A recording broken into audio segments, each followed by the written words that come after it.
Bonjour et merci à tous d'être restés si nombreux pour ce dernier panel qui va clôturer cette journée. Enfin non, il y a une vraie clôture après, mais c'est quand même le dernier panel.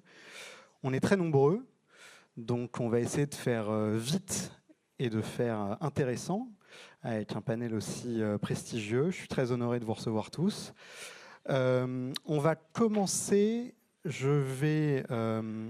par regarder un petit film et ensuite je vais inviter Monsieur Eida Tanaf Almenali, PDG régional de Adeport Group, qui va nous expliquer ce qu'on vient de regarder. Si en régie on peut lancer le film, et c'est bon.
Voilà, donc je vais inviter monsieur à prendre la parole. Alors on s'excuse, ce sera en anglais. S'il y a besoin de gens qui veulent une traduction, on s'essaiera pour traduire le propos. Voilà. Please.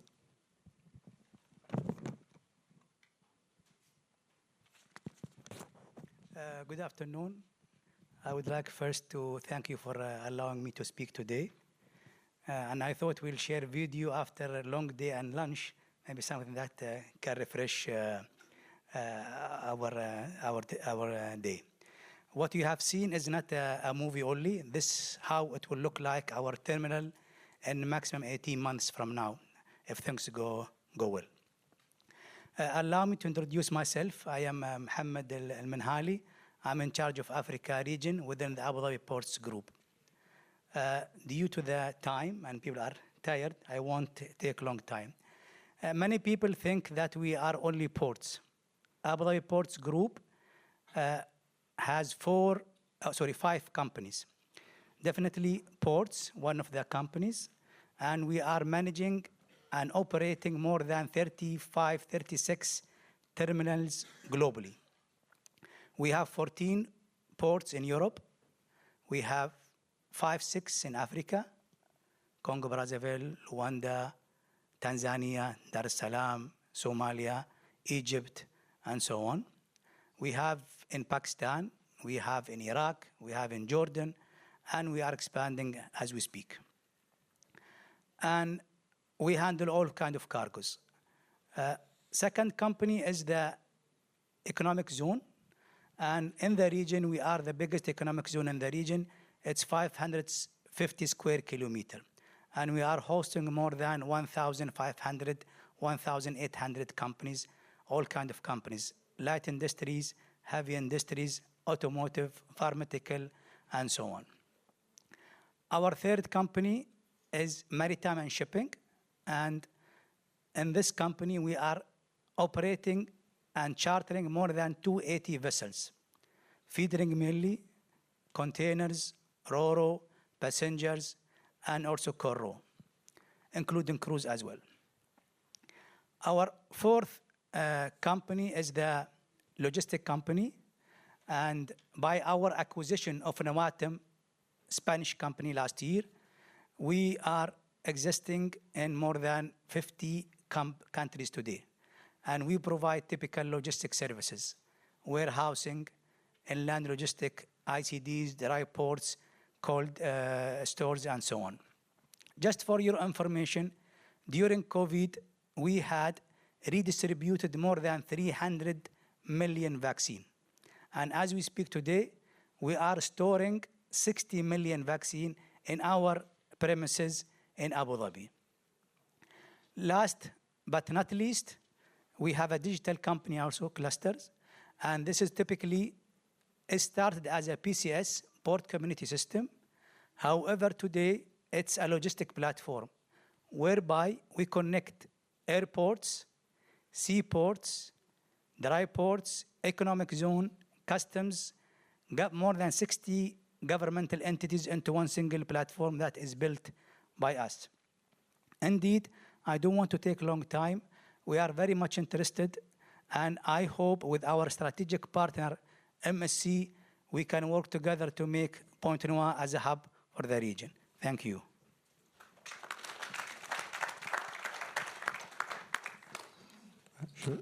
Je ne sais pas s'il y a des gens qui n'ont pas compris, mais on va dire que tout le monde a compris. Non? Tout le monde a compris. Super. Merci beaucoup. Thank you very much. Donc voilà, en cette fin d'après-midi, nous nous excusons d'ailleurs, parce que je vois que ce Terminus Club n'est pas complet. Monsieur Richel Bassila est parmi nous. L'écran ne devait pas être assez grand, c'est pas très grave. On va parler d'opportunités d'investissement. Alors comme on est très nombreux et que le temps nous est compté, ce que je vous propose, c'est que chacun d'entre vous, peut-être en commençant par le bout, vous vous présentiez brièvement et ensuite on rentrera dans le vif du sujet.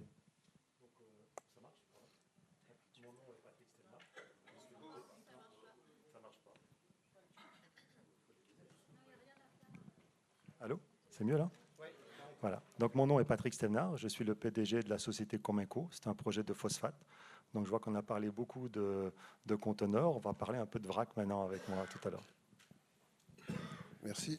Bonjour à tous. Donc, je suis Richel Bassila, directeur régional Sogea Satom et directeur général de SGEC Congo. Bonjour à tous, je suis René Laurent Alciator, CEO de UBA France, UBA, United Bank for Africa, groupe panafricain que j'ai l'honneur de représenter en France. Mesdames, Messieurs, bonjour à tous. Je suis Lucia Petri.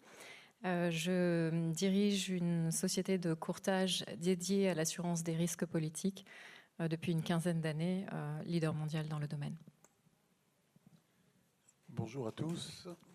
Je suis Olivier Picard et je suis le le président de Ellipse Projects, qui est une société qui fait des infrastructures clés en main de santé, notamment des hôpitaux, et des data centers en Afrique et en Asie. Merci. Donc, vous le voyez, des profils très divers, très variés, peut-être même trop divers. En préparant ce panel, on s'en est aperçu. Mais on va essayer de rendre ça justement le plus clair, le plus limpide et le plus pratique pour vous. Et donc, avant de plonger dans les projets porteurs qui se profilent à l'horizon et que chacun d'entre eux partage leur expertise, il est essentiel de prendre en compte, quand on investit, le risque. Alors, j'ai appris qu'on ne disait plus risque pays, mais risque politique. Et donc, pour nous éclairer sur ce point, Lucia Petri, donc, pour son expérience tant en Afrique qu'en Europe, lui permet d'aborder ce sujet. Donc, on s'est dit que c'était un bon propos liminaire pour donner un cadre aux interventions qui suivront. Alors oui, effectivement, pendant les quelques minutes qui me sont octroyées, je vais essayer de vous convaincre, si tant est que ce soit encore nécessaire, que malgré le contexte géopolitique qui est dépeint de façon extrêmement détériorée depuis maintenant la crise sanitaire, eh bien, il ne faut pas se restreindre à continuer non seulement de façon pérenne ses affaires à l'international et à développer des projets, comme monsieur nous présentait à l'instant, à l'international. Alors, mon propos est transverse, notamment au niveau géographique. On passe les frontières pendant les quelques minutes que nous passons ensemble, puisque je ne me restreins pas à la République du Congo, mais à l'ensemble du continent africain. Ce dont je vais vous parler, j'ai très peu de temps, donc je ne peux pas rentrer dans le détail et je vous prie de m'excuser, c'est l'assurance des risques politiques. Moi, je ne suis pas assureur, j'interviens comme broker en risque politique et c'est une assurance qui relève très peu de l'assurance de façon générale et surtout, par contre, des contrats internationaux. Les clients que nous avons sont principalement des sociétés européennes, mais pas que, et exclusivement, non pas que ce soit les seules utilisatrices du marché des risques politiques, mais en tout cas en ce qui me concerne, exclusivement des corporates, donc aussi bien des exportateurs sur le continent africain que des investisseurs qui exploitent des actifs localement. Et le but de ce propos, c'est de vous montrer, et après il y aura monsieur qui va parler des aspects bancaires, c'est de vous montrer l'accompagnement d'une certaine façon, c'est un peu cette triangulaire dont je parlais tout à l'heure, le droit, la finance et l'assurance, pour mener à bien vos projets et ne pas être effrayé par le contexte géopolitique. Quand on parle d'assurance en risque politique, pour des exportateurs ou pour des investisseurs corporate, le champ d'application n'est pas du tout le même. Et la perte, in fine, d'ailleurs, n'est pas du tout la même. Lorsque vous êtes exportateur, vous cherchez à sécuriser la bonne exécution du contrat, la bonne rémunération du contrat et, in fine, de façon accessoire, le fait que les garanties que vous émettez dans le cadre de vos contrats internationaux, garantie de restitution d'acompte, la garantie de bonne fin, la dispense de retenue de garantie, par exemple, ne soient pas appelées de manière arbitraire ou pas. Donc on s'intéresse à la bonne exécution du contrat et qu'est-ce que ça peut bien vouloir dire quand on parle de risque politique dans le cadre d'une exécution contractuelle ? Eh bien la première chose peut-être à laquelle vous pensez, c'est la force majeure du contrat et par conséquent les violences politiques. Mais ça va beaucoup plus loin que ça. Je vous donne juste un petit exemple parce que, comme je l'ai dit, les risques politiques en termes d'assurance relèvent très peu du Code des assurances, mais beaucoup du droit des contrats, ce qui signifie qu'on a une latitude pleine et entière pour rédiger sur mesure les contrats. Mais ici, quelques exemples. Vous avez les problématiques qui relèvent directement de la résiliation arbitraire du contrat par votre acheteur, que ce soit un souverain, une entreprise publique, voire un privé. Vous avez les problématiques de non-approbation de vos documents de paiement, une des problématiques majeures dans les contrats à l'export. Enfin, monsieur en parlera peut-être tout à l'heure. Vous avez la violence politique dont je vous ai parlé et que vous connaissez tous et dont on entend beaucoup parler, le terrorisme, la guerre civile, les émeutes, les insurrections. Vous avez ensuite la problématique des bailleurs de fonds qui retirent leur financement dans le cadre d'événements politiques majeurs. Ensuite, vous avez la problématique du non-paiement. Celle-ci, elle est simple, vous l'aurez compris. On est uniquement sur le fait que le contrat ne soit pas rémunéré correctement, que ce soit par l'acheteur lorsque vous êtes rémunéré par virement bancaire ou que ce soit par une banque locale émettrice d'une lettre de crédit, par exemple. Enfin, vous avez l'appel abusif des garanties. Et dans ce terme, la plupart du temps, ces garanties sont émises à première demande et par conséquent, sans qu'il soit obligé de justifier votre contrepartie, que ce soit encore une fois un souverain, un public, un privé, peut appeler la garantie, que ce soit pour des raisons politiques sur ordre de ce gouvernement ou pour des raisons strictement arbitraires, ce que l'on appelle le capricious call. En termes de quantum de perte, ici, le point, c'est là où je pense que c'est le nerf de la guerre. Lorsqu'on s'intéresse à l'exécution des contrats, et donc à l'impossibilité de mener à bien les obligations contractuelles que vous avez. Ici, on va s'intéresser non pas aux dépenses que vous avez eues effectivement dans le cadre de ce contrat, mais aux engagements que vous avez irrévocablement pris vis-à-vis pour exécuter un contrat international. Vous avez des sous-traitants, des fournisseurs, vos frais généraux, etc., qui, mis bout à bout, vous permettent d'exécuter correctement vos obligations contractuelles. Et on va soustraire à ça le montant des sommes que vous aurez irrévocablement perçues de la part de votre contrepartie. Le non-paiement, je ne reviens pas là-dessus, c'est le montant de la facture. Et enfin, dans le cadre des garanties, sans rentrer davantage dans le détail, il s'agira ici du montant des sommes qui ont été appelées par votre acheteur.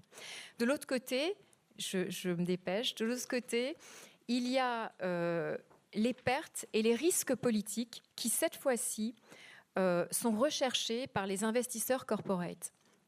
Là, en l'espèce, on n'est plus sur l'exécution d'un contrat international, on s'intéresse à l'exploitation d'un actif ou d'actifs à l'étranger. Dans ce cadre-là, les risques politiques qui sont sécurisés sont grossièrement de 4 ordres. Vous avez ce qu'on appelle l'abandon des opérations, qui renvoie au fait que vous n'êtes plus en mesure de jouir effectivement de votre actif et par conséquent, vous abandonnez de façon définitive, permanente, votre actif. Vous allez voir qu'il y a différents événements qui mènent à cet abandon et qui vous permettront in fine de pouvoir être indemnisé au titre de la police d'assurance. Vous avez ensuite l'expropriation ou la cession forcée. L'expropriation, ça renvoie de façon très large à la confiscation, la nationalisation, excusez-moi, je n'ai plus le mot en français. Peu importe, mais en tout cas, c'est tout ce qui va renvoyer aux actions du... parce que j'ai deprivation dans la tête.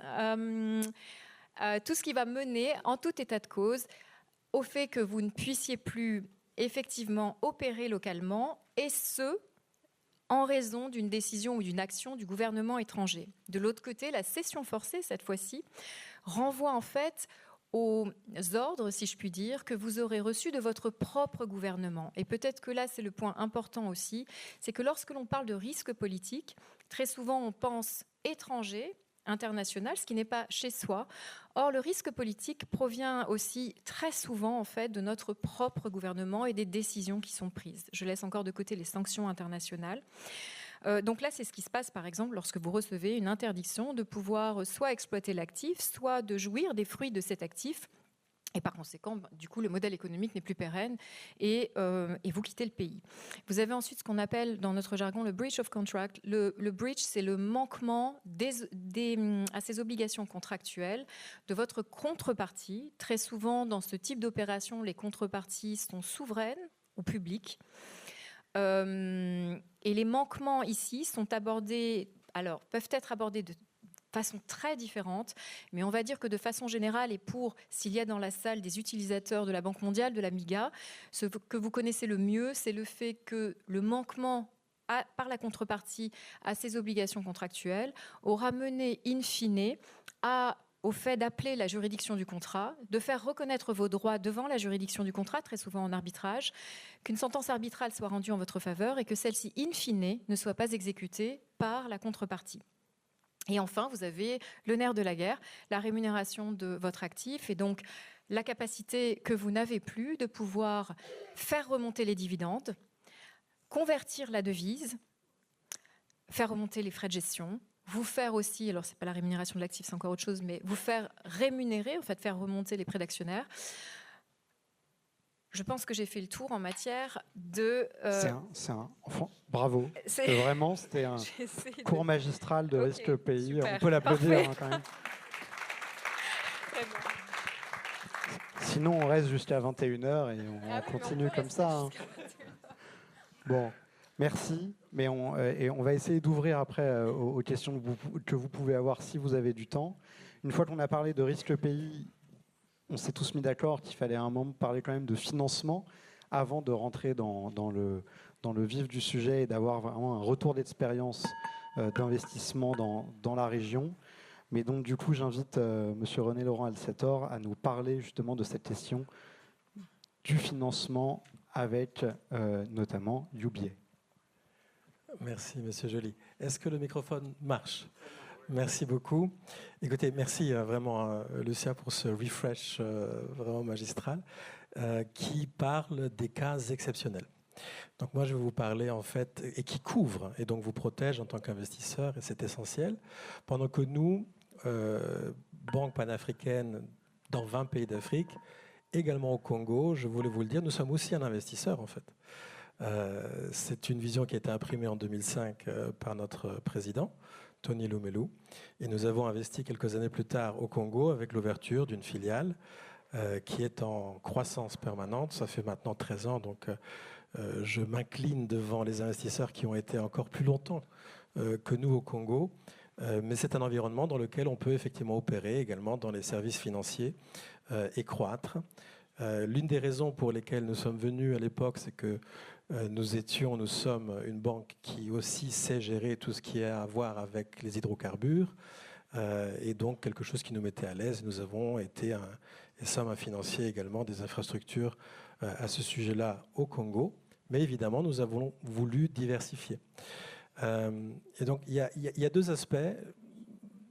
En tant que banque commerciale, nous allons effectivement financer les opérations que vous allez avoir sur place, certainement en demandant des garanties en fonction de votre profil de crédit. Mais nous allons financer également vos sous-contractants locaux, vos clients, et organiser les garanties en local et international, y inclus avec les lettres de crédit qui sont un des instruments effectivement pour sécuriser votre commerce.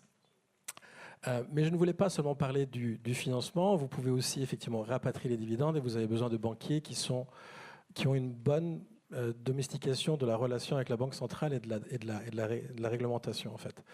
Donc en fonction des environnements dans lesquels on travaille, il convient d'adhérer véritablement aux meilleures pratiques pour avoir un mouvement d'argent le plus fluide possible pour payer vos factures en arrière vers l'étranger, mais également pour faire remonter vos dividendes.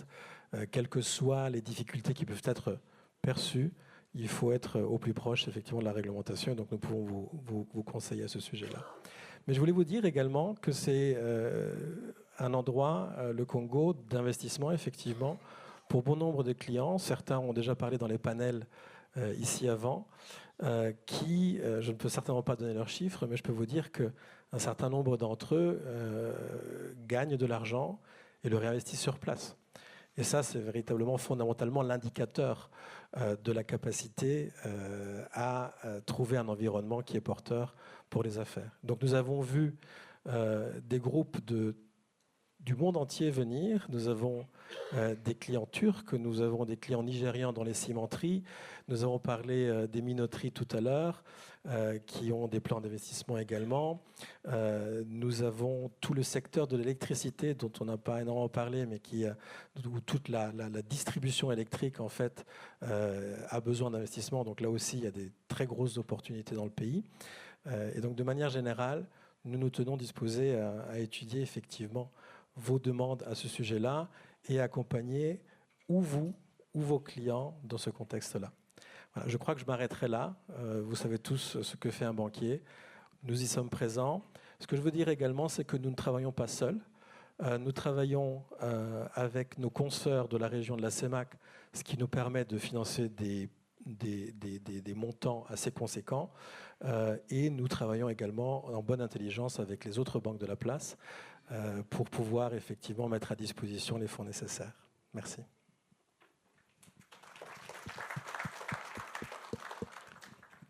Et donc, on va plonger dans le vif du sujet avec quelqu'un qui a une expérience régionale très forte, 50 ans, je crois, Sogea Satom, vous me disiez avant, en préparant. Alors, Sogea Satom, effectivement, c'est plus de 100 ans sur le continent africain. Et à travers sa filiale SGEC Congo au Congo, c'est 50 ans de présence, dont quasiment 30 en continu. Donc moi, le message que je voulais porter, surtout, c'était un témoignage, c'était de dire qu'au Congo, il est possible d'entreprendre de façon durable. Donc nous, je suis content de voir que les risques et les contrats peuvent être maîtrisés, qu'on peut être accompagné, que les banquiers sont prêts à nous suivre. Donc au regard de cela, les conditions sont réunies pour pouvoir investir et s'investir de façon durable au Congo. Donc SGEC Congo est présent sur le Congo depuis 50 ans, où on accompagne l'État, des industriels et des privés dans la construction d'infrastructures en tout genre. Donc, pour le groupe que nous représentons, donc Vinci Construction, le Congo est un enjeu majeur. Et on voit, à travers le port de Pointe-Noire, une opportunité énorme de relais de croissance, notamment à travers les différents projets en cours et à venir qui vont être lancés ou qui sont lancés par le port de Pointe-Noire directement, soit Congo Terminal, ou voire ADP qui est en train d'arriver. Donc moi, le témoignage et le message, c'était de dire il est possible de travailler de façon durable au Congo au regard de la diversité du marché et de la multitude des multiples possibilités d'infrastructures. Merci.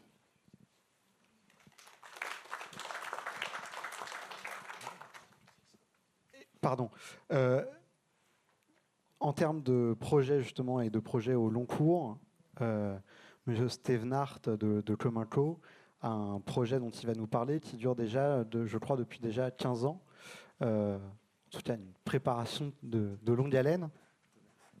Oui, en fait, les projets miniers sont des projets qui sont longs, voire très longs à développer. Et donc, en fait, l'ambition de Cominco, c'est de produire du concentré de phosphate. Alors, le phosphate, bien sûr, essentiellement, c'est pour la production d'engrais. Les engrais, je le rappelle, les principaux, ce sont les NPK, N pour les nitrates en anglais, donc l'urée, le P pour le phosphate et le K pour la potasse. Et je tiens à rappeler ici que le Congo est un des rares pays qui est capable de produire les 3 NPK. Alors, en ce qui concerne donc Cominco, nous avons réalisé toutes les études.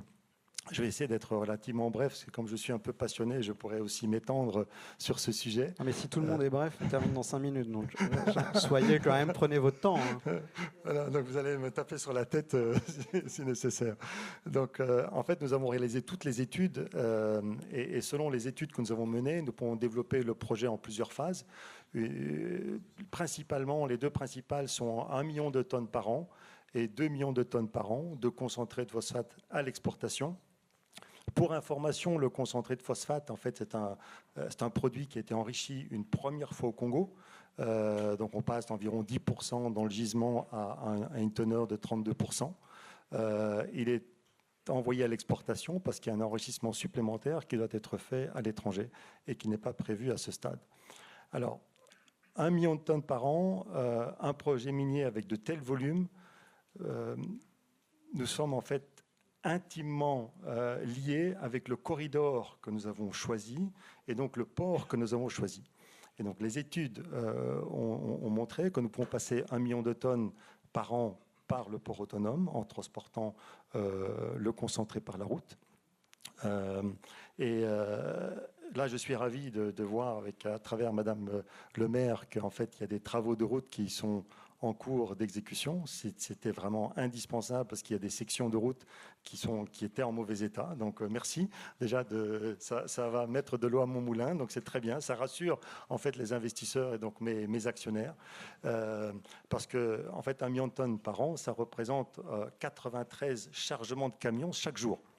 Donc en fait, 93 camions vont passer sur cette route, vont arriver au port, vont être stockés pour avoir suffisamment de volume pour charger un navire. Le port est évidemment un maillon qui est essentiel.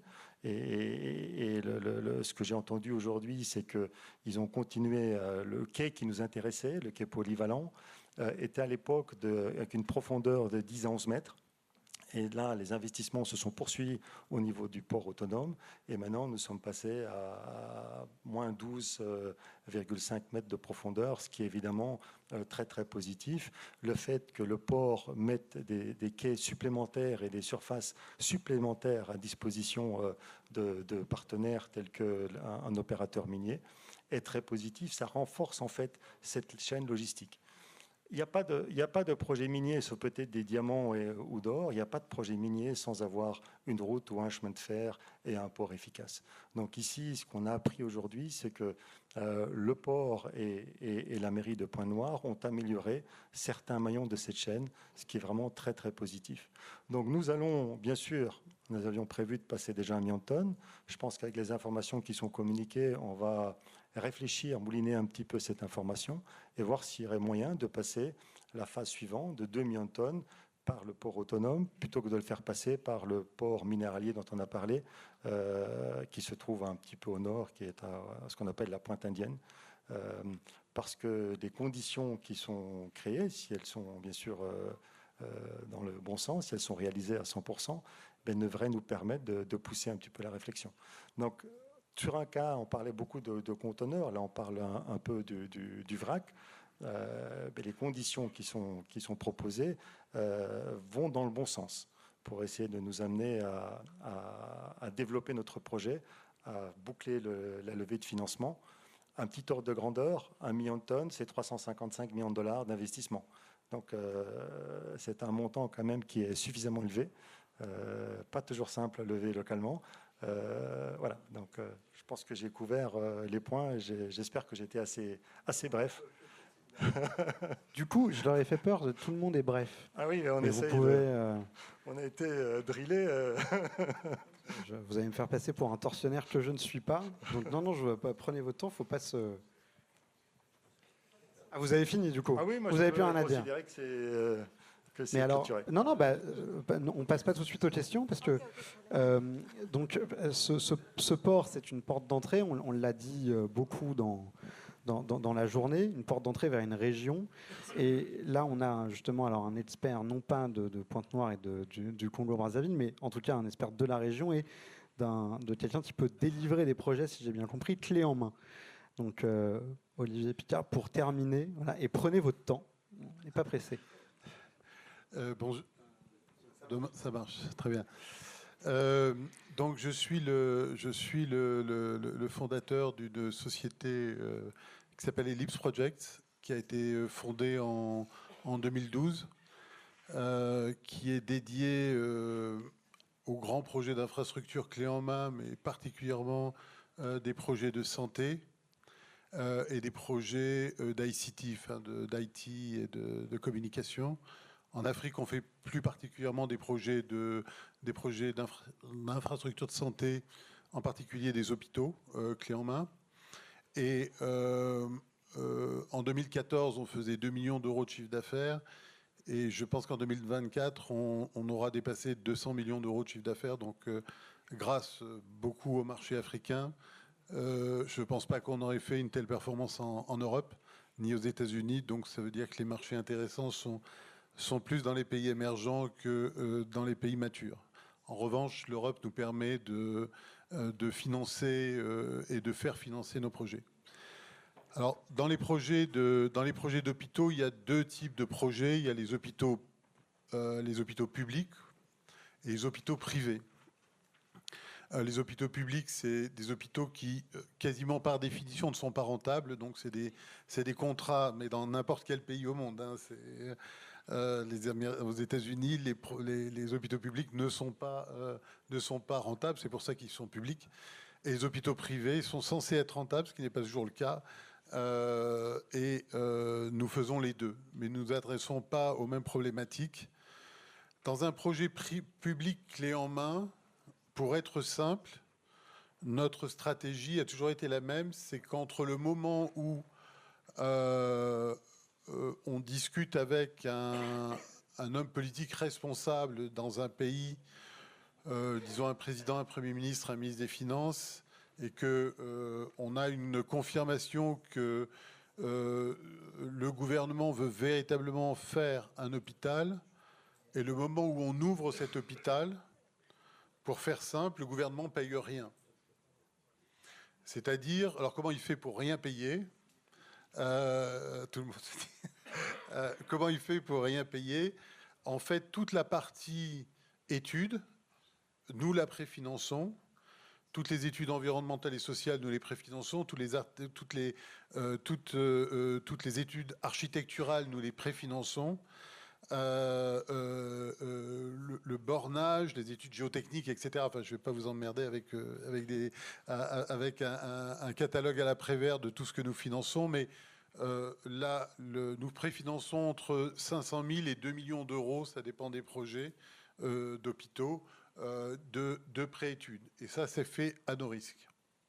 Ensuite, nous préparons le financement avec les banques, avec des assurances privées, ou, ça dépend des modèles que l'on prend, ou avec des agences de crédit. Nous sommes en France, nous sommes plutôt une entreprise européenne. Nous sommes en France, nous sommes au Danemark, nous sommes en Angleterre, nous sommes en Belgique. Nous sommes un peu partout et nous arrivons à trouver des financements de ces différents pays. Donc, ce qui se passe, c'est que à partir du moment où nous préfinançons les préétudes, à partir du moment où, une fois que le contrat est signé, que le financement est signé, le pays ne commencera à rembourser que lorsque l'hôpital, 6 mois après que l'hôpital ait été inauguré ou que la recette ait été prononcée, pour être plus technique. À partir de ce moment-là, en fait, l'État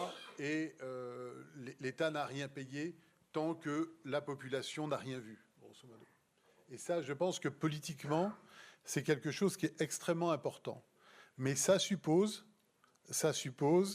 que les États et les gouvernements africains confient ces hôpitaux à des entreprises qui ont les reins suffisamment solides et qui ont la capacité technique de pouvoir faire des hôpitaux. Parce qu'un hôpital qui est inauguré, c'est un succès politique. Un hôpital qui est arrêté au milieu de ses travaux, c'est un désastre politique. Et ça dépend quasiment à 80% de la capacité d'une entreprise à faire, à réaliser, ce contrat clé en main. On est parmi les seules entreprises à savoir faire ça en Afrique et en Asie, donc on est à la fois fiers et puis on est content parce qu'on n'a pas trop de concurrence. Donc ça, c'est vraiment pour les hôpitaux publics. Les hôpitaux privés sont des hôpitaux que nous finançons sur nos fonds propres, où on fait du debt equity sur des projets qui sont plus gros. Nous sommes en train d'investir sur nos fonds propres une quinzaine de millions d'euros au Bénin, pour faire un hôpital. Là, les hôpitaux sont plus petits. Et ce que nous recherchons avant tout, c'est à les faire fonctionner dans des centres économiques, parce que ça nous permet d'avoir des entreprises, des expats et des populations qui sont disons, upper class, enfin, les populations aisées, qui peuvent se payer des assurances et qui peuvent venir dans ces hôpitaux privés. Et il est clair que nos objectifs et les villes que l'on vise sont systématiquement des villes où il y a des ports. Dakar, Abidjan, le Cotonou, tous les pays sur lesquels il y a des ports. Et c'est là que le Congo nous intéresse, parce que nous pensons que, d'une part, et ça joue dans les deux sens, l'arrivée d'un hôpital, d'un petit hôpital, un petit hôpital, c'est 20, 30, 40, jusqu'à 80 lits maximum. Après, c'est plus rentable. Donc, 20, 30, 40, jusqu'à 80 lits. C'est à la fois, pour nous, un facteur de succès que d'être dans un écosystème portuaire, mais inversement, des hôpitaux comme ça ou des infrastructures comme ça sont indispensables à l'écosystème portuaire pour justement attirer des entreprises et pour qu'elles soient sûres que lorsque un membre de leur famille ou eux-mêmes sont malades ou ont une pathologie pas trop grave, à partir de ce moment-là, elles pourront rester dans le pays sans systématiquement aller en France, aller en Angleterre, aller en Europe. Ça rassure aussi les assurances parce que ça leur permet de faire des économies et d'être sûrs que leurs assurés seront pris en main. Donc, de notre côté, à partir du moment où on a commencé à faire des hôpitaux publics, ça veut dire que le risque de construction, pour nous, est totalement maîtrisé. Le risque marketing en Afrique, il est aussi totalement maîtrisé parce qu'il y a une demande dans les hôpitaux privés, s'ils sont correctement opérés, qui est absolument assurée. Le risque de currency, le risque de change est dans la zone CFA assuré aussi. Donc le seul risque qu'on prend véritablement, c'est le risque d'opération, qui est un risque assez lourd. Mais si on se concentre uniquement sur un seul risque, ça marche très bien. Et ensuite, il y a le risque, et là je reviens comme n'importe quel investisseur, sur le risque légal et le risque pays, c'est-à-dire la stabilité financière, la stabilité juridique et la stabilité politique d'un pays, qui est de toute façon extrêmement, qui est quelque chose de clé pour n'importe quel investisseur et donc pour nous. Donc voilà ce qu'on fait et on se focalise sur nos deux domaines et on se porte pas trop mal. Merci.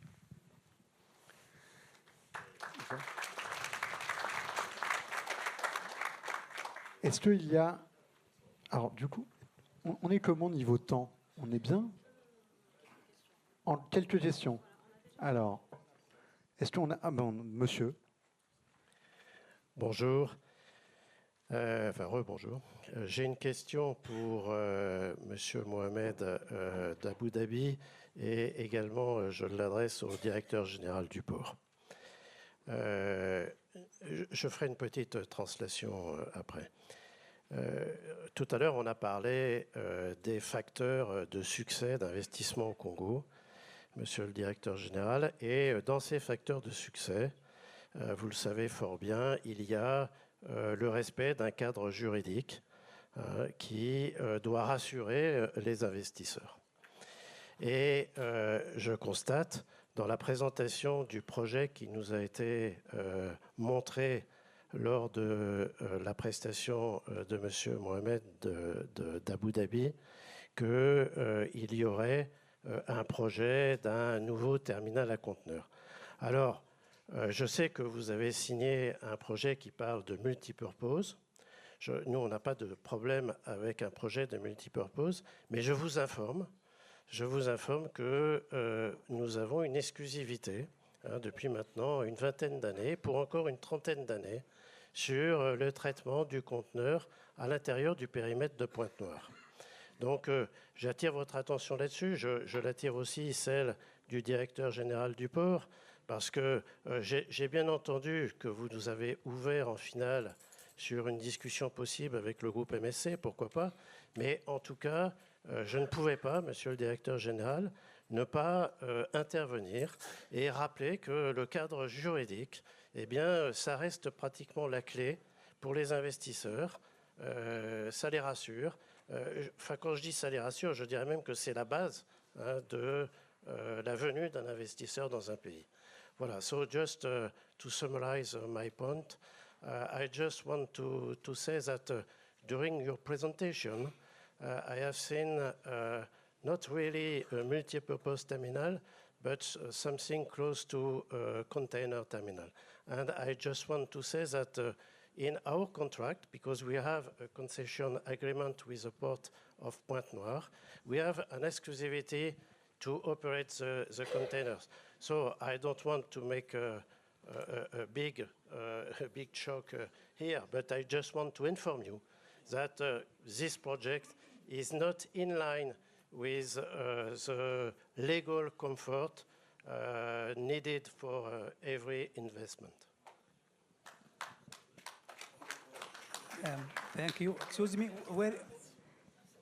excuse me, can I know what's his name and which company he's AGL, Bolloré or MSC? AGL, okay. First of all, thank you for your comment. And first of all, our relation with MSC before Bolloré is very strong. And we will continue to be partners together. Just for your information, we have almost 50-50 JV in Abu Dhabi, in Khalifa Port, one of the biggest terminals as well. When it comes to this exclusivity, this is the first time I heard of this.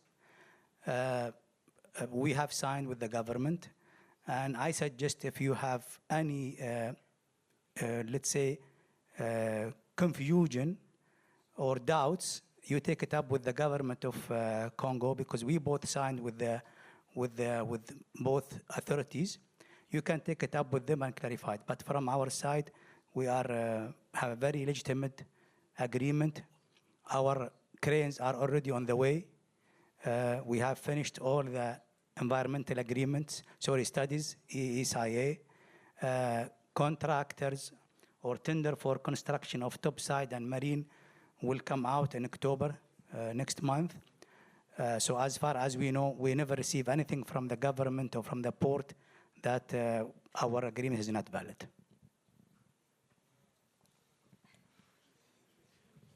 Est-ce que vous avez d'autres questions pour nos panélistes sur comment déclencher des opportunités d'investissement ou pas?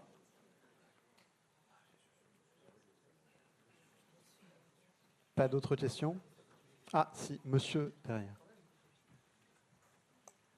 Mesdames et messieurs,